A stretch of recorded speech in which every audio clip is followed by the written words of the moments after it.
Hey guys, what's up? Welcome back to the Bearded Vaping Guy channel. I of course am Bearded Vaping Guy, and I want to wish you a good Monday. Hope everything is going great for you. It's going good here in the lovely state of Georgia. Just looks like we might be getting some nice rain here soon. Hopefully that's all it is.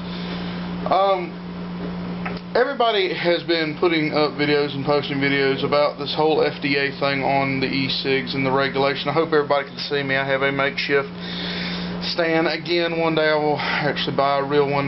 My camera girl is folding clothes, so didn't want to take her away from that. So anyway, today I want to share my story about how I got into vaping. And then I want to look quickly at some of the FDA proposed regulations, kind of give my thoughts on them. So, to start off with, how I got into vaping, well, it was back in 2009, no, 2008. 2008, of course, is when I turned 18. And I guess around that time I started smoking. I mean, nobody starts smoking when they're 18. They just start buying them for themselves. I had been, you know, bumming cigarettes here or there. I'd steal some out of my dad's pack, who's been smoking for 30+ years. But I would steal some from his pack, sneak them.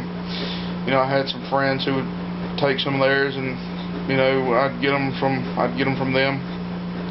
When I turned 18, I started smoking on and off. Actually, being able to buy them myself without getting into trouble, I would.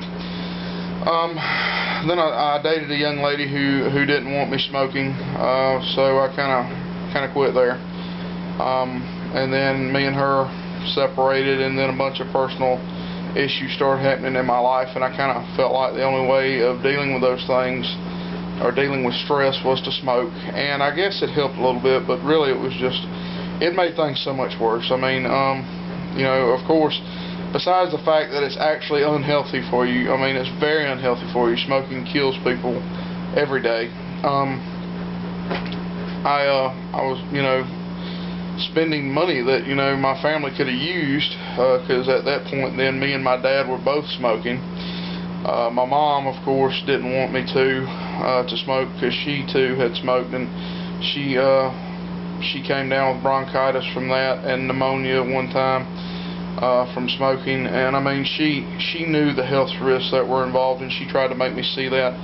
But of course, at ages 18 and 19 or so, you know, you pretty much think you're right about everything. So I was hard-headed. I kept smoking. And then in 2012, my mother passed away, and of course at that time, dealing with that, I was smoking really heavily. Of course, from the times of her being sick, which I won't go into too much, because again, I don't think people have time to hear that. But at one point I was smoking up to a pack and a half of I smoked Pall Mall Reds. Well, I didn't smoke just Pall Mall Reds. I smoked Pall Mall Reds, Marlboros, Winston's, Basics, you know, any full flavored cigarette. I wasn't really a big menthol person. I didn't really like those. I'd have one every now and then, just to remind me how much I loved full flavored. But so I got up to a pack and a half, almost 2 packs a day. I mean, I was really burning them. And then my dad was working with a woman where he worked at, who introduced us to vaping, and she has become a very dear friend of mine. And she knows who she is. But anyway, so that's how I got into vaping back in 2012. So I've been in this for about pretty much 2 years, vaping on and off. You know, I've had a few relapses where I went back to smoking, but I've always returned back to vaping. And you know, I can always tell a difference in my own personal health when I'm vaping compared to when I'm smoking. When I'm smoking, you know, you just feel awful all the time. You know, you wake up, the first thing you gotta have is that morning cigarette with for me it was with coffee. And you gotta have that cigarette after every meal, after you eat, when you're hungry. And you know, so before you know it, then you're smoking so much, and you know, doing just basic things, walking to the end of the road, you know, changing clothes even, I would be out of breath. And I mean, you know, and that was horrible. And I mean, it was no way to live.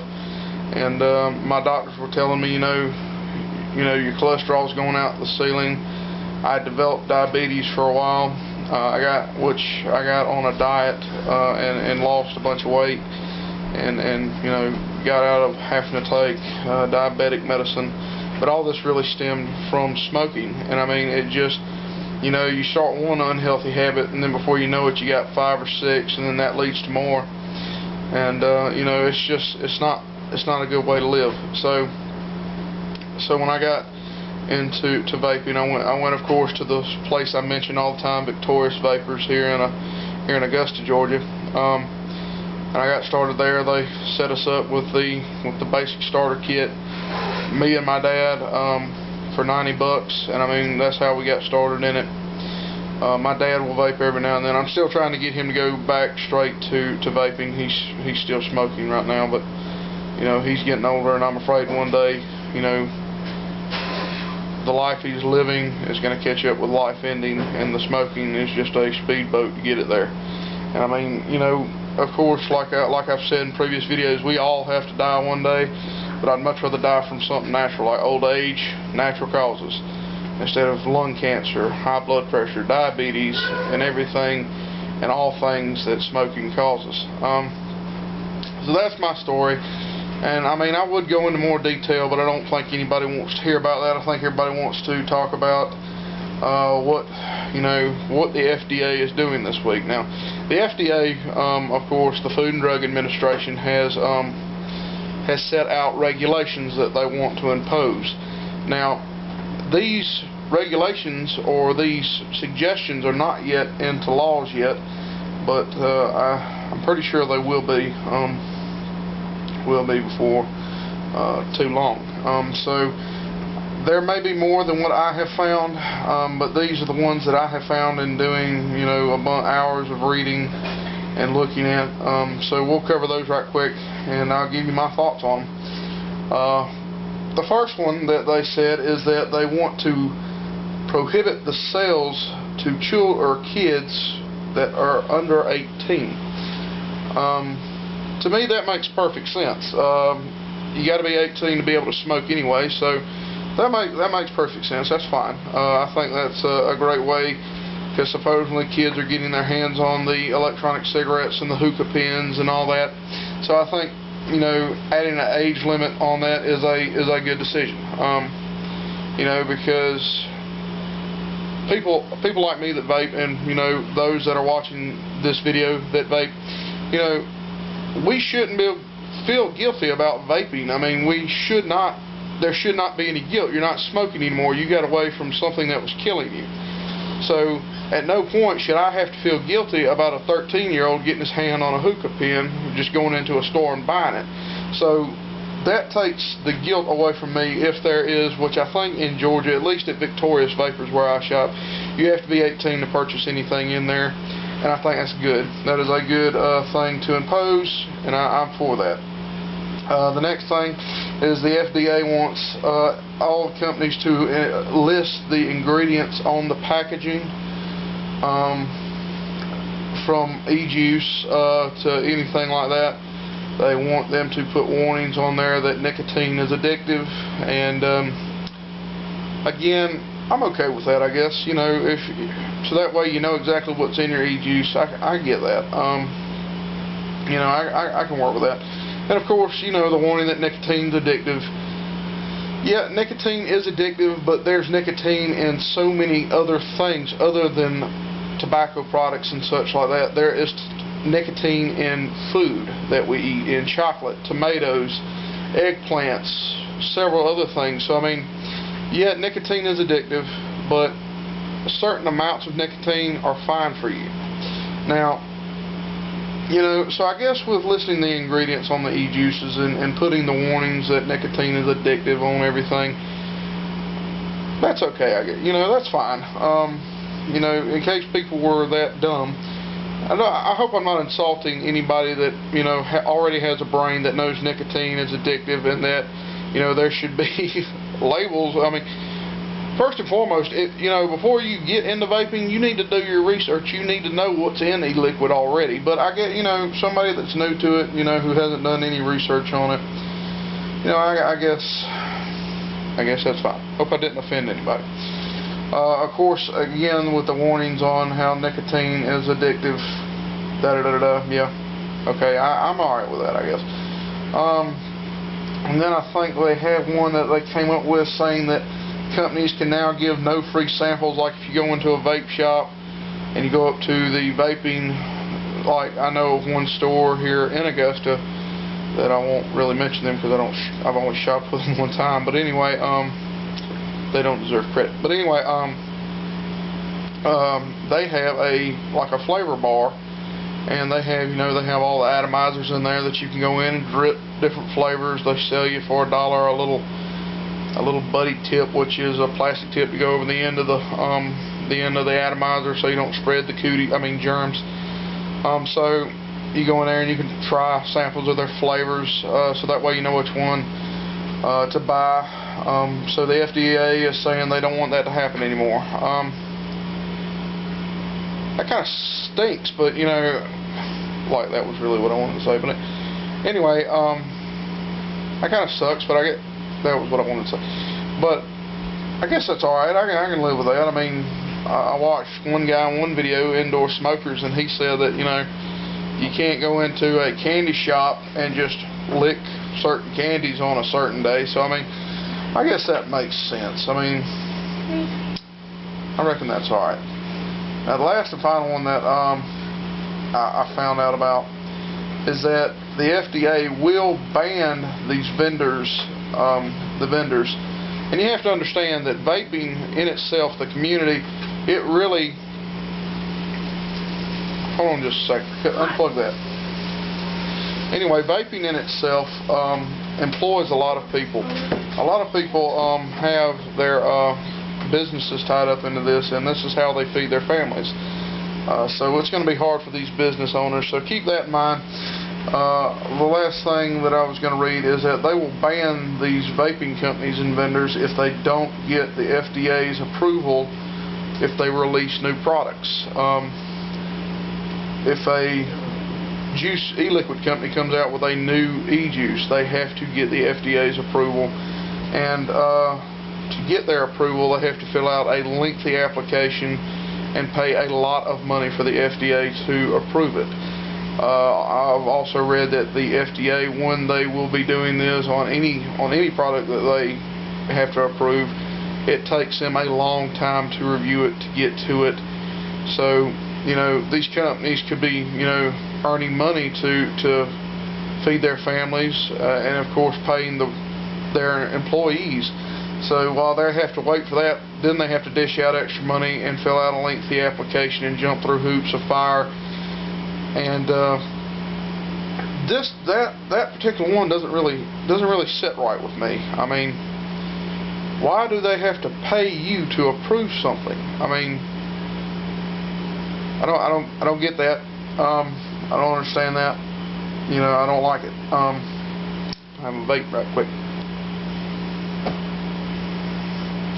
Would help if I loosened up the thing so we could breathe, but oh, the battery ain't even on. Go figure. I swear I'm not a noob.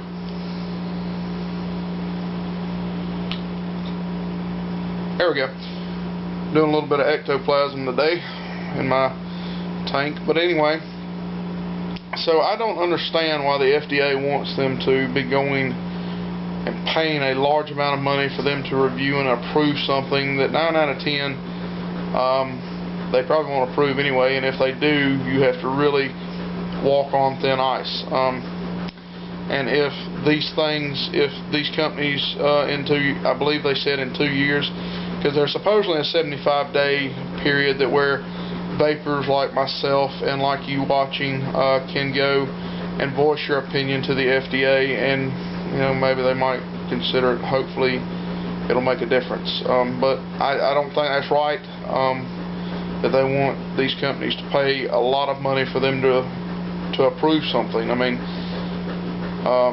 and if they don't, then their product will get pulled from the shelf, and I have seen already a couple of companies that have decided, instead of fighting this, instead of doing what the FDA wants, they're just deciding to go straight out of business, and that is actually heartbreaking. I mean, these people are having to give up what they've invested all their money into to opening these businesses, and and people are they're going to lose their jobs. And I mean, at first glance, this may not seem like a lot. I mean, it really, I guess to start with, it's not really that bad, but if it starts it here, they're going to get worse with it. And I mean, we have to take a stand as a vaping community. We have to take a stand, and we have to stand against these things, and we have to, voice our opinions. And, if you're asking yourself, well, where can I go? Where's a good place for me to go to voice my opinion, to help out in any way I can? And for that, you want to go, I hope I say this right, is CASA.org. I will spell that for you, CASAA.org. They have been a big group that has been behind vaping from the start. They have done their own studies. There's a lot of cool information and articles about vaping and e-cigarettes on their on that website, but you can go there and join and become a member. They will email you if anything concerning e-cigarettes happen in your state. Of course, my state is Georgia, so I'm signed up for that. So go there, get behind them. They also, you could look up the numbers, call your congressman in your state to tell them, disapprove this. Don't, vaping is saving lives. It has saved my life. I have family members that are now starting to get into vaping. They're switching from smoking, which I think is a beautiful thing. I'm so happy to see it. And I mean, and supposedly, if I read right, vaping is projected to earn over $2 billion this year, and I think that's fantastic. These companies deserve it. But still, big tobacco companies are still out there. I mean, people are still buying cancer sticks. So if people are still buying cancer sticks, there's people that need to see these videos, to see these reviews, and to get away from them. And we need to make sure that that happens. It's not on just one person. We as a community need to come together, stand strong, and do the right thing. And I hope you like this video. I hope you've learned something from it. Do your research if you want to go into detail. Like I said, that's all that I could find, but you yourself doing your own individual research may be able to find more. And I would suggest that you do that. Do your research, know what the FDA is doing. Get in contact with your congressman, your U.S. congressman. Go to CASAA.org. I'll try to put a link in the description to the website, so that way you can get there, look around, do the reading that needs to be done, and sign up and help support them as they fight for us, and fight for our freedom to be able to vape and not hand vaping over to big tobacco companies. So again,